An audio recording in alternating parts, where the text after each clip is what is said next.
just bring my listeners up to speed with the latest developments where you are? Right now, what the action has been on the southern side of Israel after the deadly incursion by Hamas terrorists on Saturday, after a week of air attacks. There is staging grounds all around Gaza, poised for a possible ground invasion. Looks like a likely ground invasion. Basically, Israeli leaders have been saying that that's what's in the works. What are we waiting for? The Gaza population has been told to move south away from the northern area where the main infrastructure is, where Gaza City is, in order to give the IDF the ability to move freely. In terms of destroying as much of Hamas infrastructure as possible.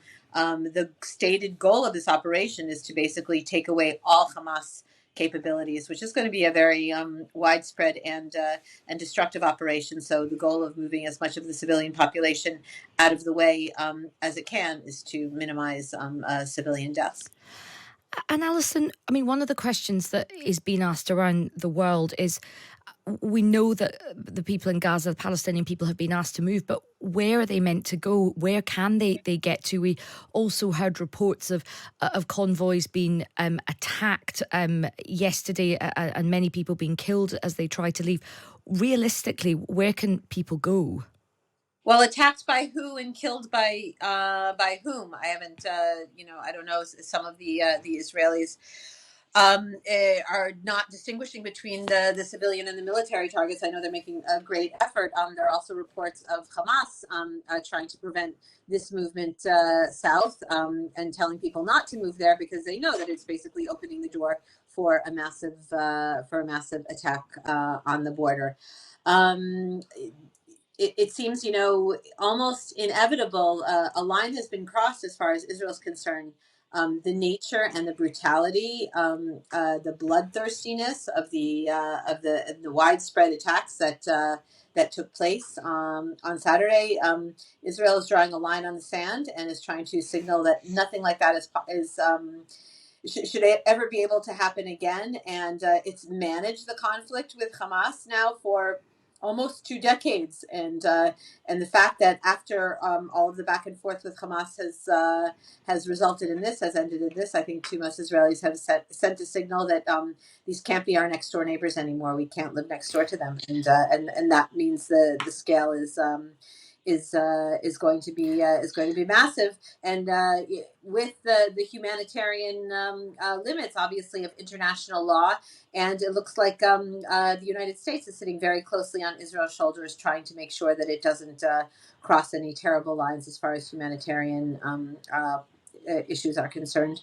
And that's the difficult tension, of course, because there is the absolute, Israel has the right to defend itself. There's also, how do you sort of act within international law, international humanitarian law? We've had lots of people sort of saying, how do you strike the right balance? And in terms of, where you are at the moment, what is the mood with people where you are?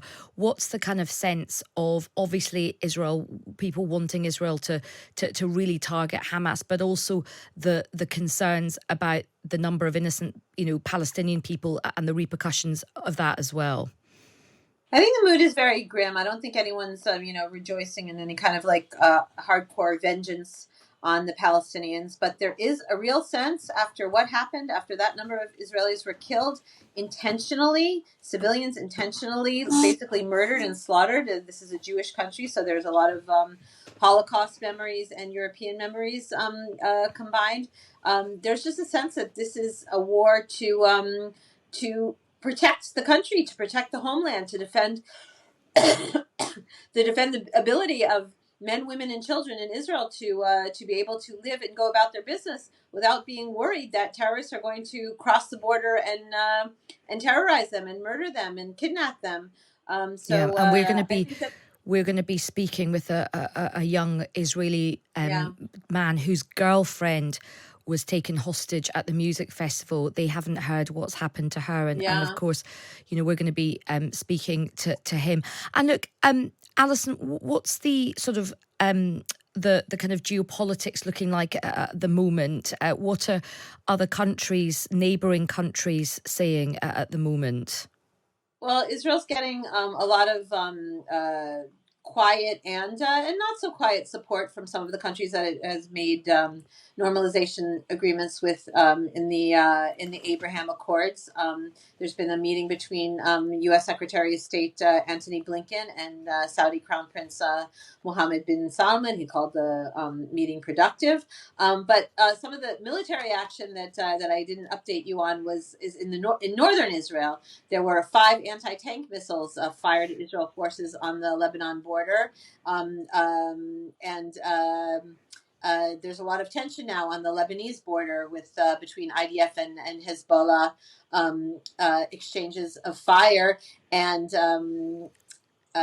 there's a lot of attacks by Israeli Air Force now on military infrastructure in southern Lebanon. And I think this is, and first of all, responding to fire that's taking place, but also in Israel's response, it is trying to prevent a massive barrage coming from Lebanon at the moment that a ground invasion happens in Gaza, and trying to minimize the impact of a two-front war if it happens. So the geopolitics in terms of Iranian hostility and Iran mobilizing its proxies in the region. There's Hamas and then there's Hezbollah. So I think that's what a lot of people are focused on right now, wondering whether or not we're talking about a wider war than just Gaza.